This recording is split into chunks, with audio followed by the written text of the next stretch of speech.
Assalamualaikum warahmatullahi wabarakatuh. Saya Kusniam, SPD CGP Angkatan 11 nomor 325B.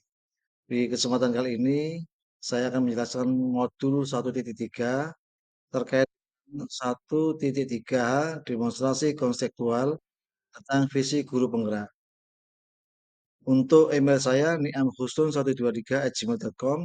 Kemudian untuk blogspot saya yaitu niamhusnun.blogspot.com. Untuk Google Sheet saya yaitu Google Sheet yaitu sheet at sheet.google.com. Guru SMK Belajar .id khusus Niam SPD Angkatan 11 Home. Kemudian apa sih yang harus saya sampaikan pada kesempatan kali ini? Yang pertama terkait dengan tujuan modul 1.3. Pertama, memahami pentingnya prakarsa perubahan diri yang lekat dengan visi, profil pelajar Pancasila dan aset yang telah dimiliki. Yang kedua, CGP dapat menyusun rencana bagja dari kalimat prakarsa perubahan sebagai bentuk ejawanta visi yang mempertimbangkan profil pelajar Pancasila, aset dan operasionalisasi pencapaiannya. Kemudian yang nomor 3 tujuannya adalah menerapkan paradigma inquiry apresiatif untuk mengidentifikasi potensi diri dan membuat kalimat prakarsa perubahannya. Kemudian yang nomor 4, CGP dapat mengaitkan materi-materi yang telah dipelajari dan materi lain yang relevan ke dalam rencana manajemen perubahan yang menerapkan paradigma dan model inquiry apresiatif. Apa sih yang disebut dengan inquiry apresiatif? Di beberapa literasi kemudian kita ambil dari beberapa literasi itu, inquiry apresiatif adalah suatu filosofi atau suatu landasan berpikir yang berfokus pada upaya kolaboratif menemukan hal positif dalam diri seseorang, dalam suatu organisasi dan dunia di sekitarnya baik di masa lalu, masa kini maupun masa depan.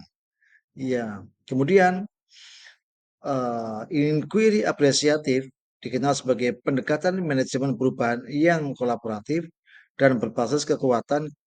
Kita akan memakai pendekatan EI sebagai alat olahraga untuk kita berlari mencapai garis finish yaitu visi yang kita impikan. Kemudian seseorang yang dikatakan inquiry apresiatif yaitu seseorang pelajar, contoh ya, seorang seorang pelari yang memiliki tujuan mencapai garis finish, maka ia butuh peralatan yang mendukung selama berlatih seperti alat olahraga. Hal-hal yang harus diketahui di dalam inquiry apresiatif yaitu hal yang positif, kemudian manajemen perubahan, kemudian visi yang diimpikan dan mencapai tujuan. Ini skema bagja. Skema bagja atau tahapan bagja ini yang pertama adalah buat pertanyaan yang utama atau define. Ya, membuat pertanyaan utama yang menentukan arah pendidikan, kekuatan atau potensi peluang, mendefinisikan tujuan. Pertanyaan dibuat untuk memprovokasi atau menginisiasi perubahan atau prakarsa. Kemudian A, tadi yang B sekarang yang A, ambil pelajaran atau discovery. Menyusun pertanyaan lanjutan untuk menentukan atau kekuatan, potensi atau peluang lewat penyelidikan, mengidentifikasi atau mengapresiasi yang terbaik dari apa yang telah ada. Menemukan inti positif, setiap pertanyaan dibuat dengan hati-hati dan sifatnya positif. Kemudian yang G dari kata bagja yaitu gali mimpi atau dream, yaitu menyusun deskripsi kolektif bila mana inisiatif terwujud, membayangkan dan menggambarkan masa depan. Gambaran masa depan dimunculkan dari contoh-contoh yang membumi dari masa lalu yang positif, mengalokasikan kesempatan untuk berproses bersama multi unsur atau kapan, di mana, dan siapa saja. Kemudian yang selanjutnya adalah ada J, jabarkan rencana atau desain, mengidentifikasi tindakan konkret yang diperlukan untuk menjalankan langkah-langkah kecil yang sederhana yang dapat dilakukan segera dan langkah berani atau terobosan yang akan memudahkan keseluruhan pencapaian. Kemudian yang A, yang terakhir dari tahapan dari kata bagja, yaitu atur eksekusi atau deliver. yaitu menentukan siapa yang berperan dalam pengambil keputusan merupakan awal dari penciptaan budaya belajar apresiatif yang berkelanjutan. Kemudian selanjutnya visi guru penggerak yang saya kembangkan, yaitu satu visi, satu kalimat pertanyaan prakarsa perubahan, dan satu rencana baksia lengkap. Visi saya mewujudkan peserta didik yang berakhlak mulia, kreatif, inovatif, mandiri, berprestasi, dan bertanggung jawab, serta berwawasan global. Visi ini, kenapa saya buat seperti ini? Ketika kita berhadapan dengan peserta didik, apalagi di kota metropolitan seperti ini, akhlak mulia itu paling paling sangat-sangat diutamakan. Dengan akhlak mereka akan berubah, dengan akhlak mereka akan lebih dewasa dan dengan akhlak mereka akan menghormati yang lain. Kreatif, dunia di sekolah SMK apalagi mereka harus punya kreativitas yang tinggi. Kalau tidak maka akan dihancurkan oleh alam dan dihancurkan oleh kondisi yang ada. Inovatif, kreatif dan inovatif ini biasanya satu satu satu level ya, satu level ya. Kalau ada kreatif pasti mereka akan anak-anak terus akan inovatif. Kemudian mandiri, mandiri mereka harus tidak boleh mengutamakan orang lain, tidak boleh mengandalkan orang lain, berprestasi dan bertanggung jawab serta berwawasan global. Di beberapa tahapan lain yaitu bakja, ini yang harus kita ketahui di beberapa literasi yang sudah saya baca dan saya ambil, yaitu tentang tahapan bakja. Ada yang menyusun pertanyaan, kemudian menjalankan, kemudian pertanyaan disampaikan, dibahas, digali, kemudian rencana, dokumen, monitoring, evaluasi, filosofi nilai, visi, dan ini akan membuat suatu konsep yang sangat bagus sekali. Selanjutnya, tahapan bagja yaitu ada yang sudah dijelaskan tadi yaitu B-nya seperti apa buat pertanyaan utama. Ya, pertanyaan utama ini apa yang harus kita lakukan untuk mewujudkan peserta didik yang berakhlak mulia. Kemudian daftar tindakannya apa? Mencari berbagai referensi dan praktik baik tentang kegiatan yang berakhlak mulia. Apa? Seperti contoh yang sudah dilakukan di SMK 1 Surabaya, yaitu terkait dengan eh, 5S, senyum, sapa, salam. Kemudian eh, sopan. Nah, ya. Kemudian setelah buat pertanyaan, yang kedua adalah ambil pelajaran. Jadi, siapa yang harus mewujudkan visi sekolah yang berakhlak mulia dan berkarakter profil pelajar Pancasila, terutama budaya 5S. Kemudian bagaimana penerapannya, kemudian apa saja bentuk kegiatannya, kemudian bagaimana proses di lapangan, kemudian apa saja yang mendukung atau siapa saja yang mendukung. Ini kita harus dalami terkait dengan B yang pertama. Bagaimana caranya? Tindakan kita, yaitu seluruh warga sekolah tentunya wajib menerapkan dan membiasakan budaya 5S dalam kehidupan sehari-hari baik di sekolah maupun di luar sekolah. Menerapkan visi sekolah yang berakhlak mulia diwujudkan dalam bentuk kegiatan 5S. Kemudian bentuk kegiatan untuk mendukung diantaranya membentuk duta di sekolah, membuat poster dan infografis dengan tema akhlak mulia yang berasaskan atau berpatok pada 5S dan workshop atau pelatihan tentang kepribadian. Kemudian ada respon di lapangan. Kemudian yang kelima adalah sosialisasi program, komitmen seluruh warga sekolah yang dan kolaborasi serta tindakan reaksi terkait pelaksanaan program. Kemudian selanjutnya yaitu ya gali mimpi. Dampak apa di kalimat ini? Pertanyaannya adalah dampak apa yang akan terjadi jika terwujud penerapan budaya 5S di sekolah sebagai bentuk wujudnya sekolah yang berakhlak mulia. Kemudian bagaimana dampak terhadap siswa dengan terwujudnya sekolah yang berakhlak mulia? Untuk daftar tindakan atau penyelidikan, tentunya akan tercipta sekolah ramah anak, di mana di sekolah memiliki sifat aman, bersih, peduli, dan berbudaya lingkungan hidup demi menjamin, memenuhi, serta melindungi hak anak serta perlindungan anak sekolah dari segala bentuk diskriminasi dan kekerasan di bidang pendidikan. Kemudian yang kedua adalah dampak yang dirasakan Siswa diantaranya tidak adanya diskriminasi, melindungi anak dari kekerasan, pelecehan, bullying, dan seterusnya. Kemudian selanjutnya yaitu ada jabarkan rencana, ada desain. Siapa saja yang terlibat dalam program penerapan budaya 5S di sekolah. Hal positif apa saja yang bisa diambil dari penerapan budaya 5S. Kemudian yang ketiga adalah bagaimana cara mengelola program budaya 5S supaya tetap berjalan dengan baik dan konsisten. Untuk tindakan atau penyelidikan yang harus kita lakukan terhadap pertanyaan tersebut adalah program ini melibatkan seluruh warga sekolah, mulai dari kepala sekolah, guru, tenaga kependidikan, dan siswa.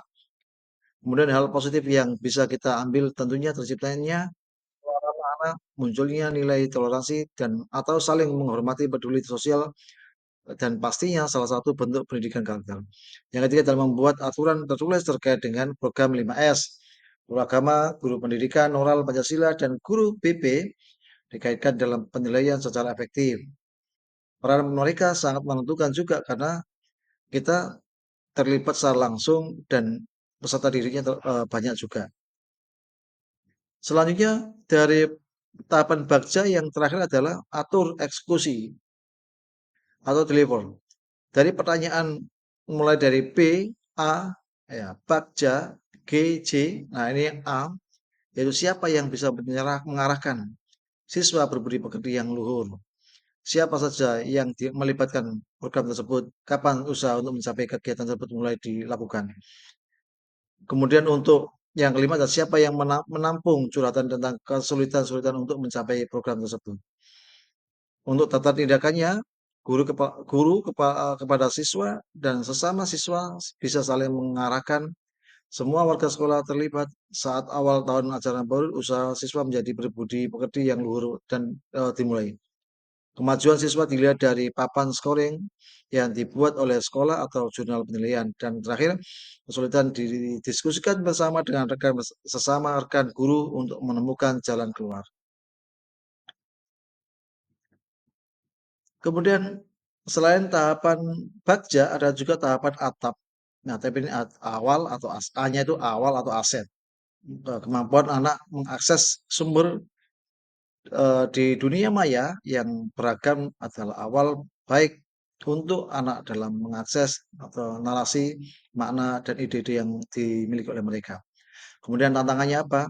Arahkan kebiasaan saling kopas, kan. Kemudian menjadi lebih awal dengan sumber hak cipta. Kemudian ide-ide apa ini atau kreasi mereka sendiri.